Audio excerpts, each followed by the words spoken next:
अत्रि वंश के राजा नहुस के 6 पुत्र थे, आति, अयाति, सयाति, अयाति, वियाति तथा कृति। आति परम ज्ञानी थे तथा राजलक्ष्मी आदि से विरक्त रहते थे, इसीलिए राजा नहुस के अपने द्वितीय पुत्र अयाति का राज्याभिषेक अयाति नाम के एक राजा इक्ष्वाकु कुरुवंश में भी हुए हैं। उनके पिता का नाम भी नकुश था।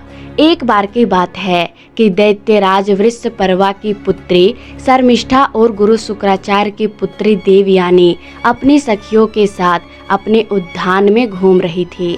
शर्मिष्ठा अति सुंदर राजपुत्री थी तो देवयानी असुरों के महागुरु शुक्राचार्य की पुत्री थी। दोनों एक दूसरे से सुंदरता के मामले में कम नहीं थी।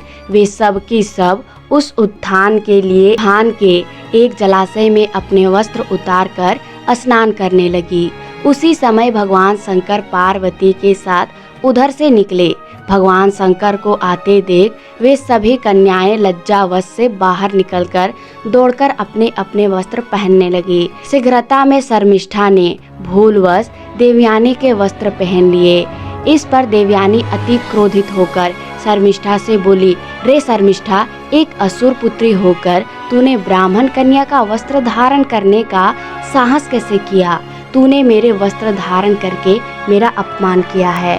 देवयानी के अपशब्दों को सुनकर शर्मिष्ठा अपने अपमान से तिलमिला गई और देवयानी के वस्त्र छीनकर उसे एक कुएं में धकेल दिया। देवयानी को कुएं में धकेलकर शर्मिष्ठा के चले जाने के पश्चात राजा अयाति आखेट करते हुए वहां पर आ पहुँचे और अपनी प्यास बुझाने के लिए वे कुएं के निकट गए।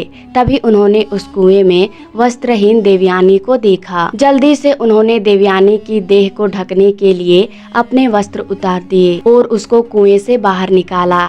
इस पर देवयानी ने प्रेम पूर्वक राजा अयाति से कहा, हे आर्य, आपने मेरा हाथ पकड़ा है, अतः मैं आपको अपने पति रूप में स्वीकार करती हूँ। हे क्षत्र श्रेष्ठ, यद्यपि मैं ब्राह्मण पुत्री हूँ, किंतु बृहस्पति के पुत्र कच्छ के शाप के कारण मेरा विवाह ब्राह्मण कुमार के साथ नहीं हो सकता, इसीलिए आप मुझे अपने प्रारब्ध भोग समझकर स्वीकार कीजिए। अयाति ने प्रसन्न होकर देवयानी के इस प्रस्ताव को स्वीकार कर लिया।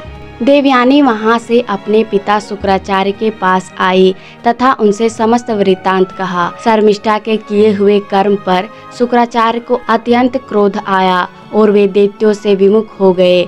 इस पर दैत्यराज विश्वपर्वा अपने गुरुदेव के पास आकर अनेक प्रकार से मान मनोबल करने लगे। बड़ी मुश्किल से शुक्राचार्य का क्रोध शांत हुआ और वो बोले, हे दैत्यराज, मैं आपसे किसी प्रकार से रुष्ट नहीं हूँ, किंतु मेरी पुत्री देवयानी अत्यंत रुष्ट है। यदि तुम उसे प्रसन्न कर सको तो मैं पुनः तुम्हारा साथ देने लगूंगा। वृषपर्वा ने देवयानी को प्रसन्न करने के लिए उससे कहा, हे पुत्री, तुम जो भी कुछ मांगोगी मैं तुम्हें वह प्रदान करूंगा। देवयानी बोली, हे दैत्यराज, मुझे आपकी पुत्री शर्मिष्ठा दासी के रूप में चाहिए। अपने परिवार पर आए संकट को टालने के लिए शर्मिष्ठा ने देवयानी की दासी बनना स्वीकार कर लिया। शुक्राचार्य ने अपने पुत्री देवयानी का विवाह राजा अयाति के साथ कर दिया। शर्मिष्ठा भी देवयानी के साथ उसकी दासी रूप में अयाति के भवन आ गई। देवयानी के पुत्रवती होने पर शर्मिष्ठा ने भी पुत्र की कामना से राजा अयाति से परिणय निवेदन किया, जिसे अयाति ने स्वीकार कर लिया।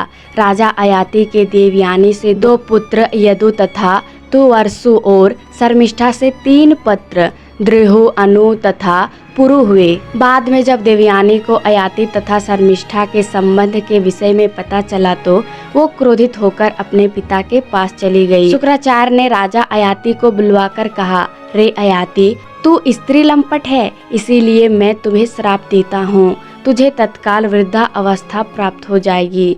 उनके श्राप से भयभीत होकर राजा अयाति गिड़गिड़ाते हुए बोले, हे दैत्य गुरु, आपकी पुत्री के साथ विषय भोग करते हुए अभी मेरी तृप्ति नहीं हुई है। इस श्राप के कारण तो आपकी पुत्री का भी अहित है। तब कुछ विचार करके शुक्राचार्य जी ने कहा, अच्छा, यदि कोई तुझे प्रसन्नता पूर्वक अपनी यौना अवस्था दे तो तुम उसके साथ अपनी वृद्धा अवस्था को बदल सकते हो। इसके पश्चात राजा अयाति ने अपने ज्येष्ठ पुत्र से कहा, पुत्र यदु, तुम अपने नाना के द्वारा दी गई मेरी इस वृद्धा अवस्था को लेकर अपनी युवा अवस्था मुझे दे दो। इस पर यदु बोला, हे पिताजी, असमय में आई वृद्धा अवस्था को लेकर मैं जीवित नहीं रहना चाहता, इसीलिए मैं आपकी वृद्धा अवस्था को नहीं ले सकता। अयाति ने अपने शेष पुत्रों से भी इसी प्रकार की मांग की, लेकिन सभी ने कन्नी काट ली। लेकिन सबसे छोटे पुत्र पुरु ने पिता की मांग को स्वीकार कर लिया। पुनः युवा हो जाने पर राजा अयाति ने यदु से कहा, तूने ज्येष्ठ पुत्र होकर भी अपने पिता के प्रति अपने कर्तव्यों को पूर्ण नहीं किया, अतः मैं तुझे राजधिकार से वंचित करके अपना राज्य पुरु को देता हूँ। मैं तुझे श्राप भी देता हूँ कि तेरा वंश सदैव राजवंशियों के द्वारा बहिष्कृत रहेगा। आशा करती हूँ दोस्तों आपको ये कहानी पसंद आई होगी। पसंद आई तो वीडियो को लाइक शेयर सब्सक्राइब जरूर कर देना। मिलते हैं और एक ऐसे ही रोचक कहानी के साथ, तब तक के लिए धन्यवाद।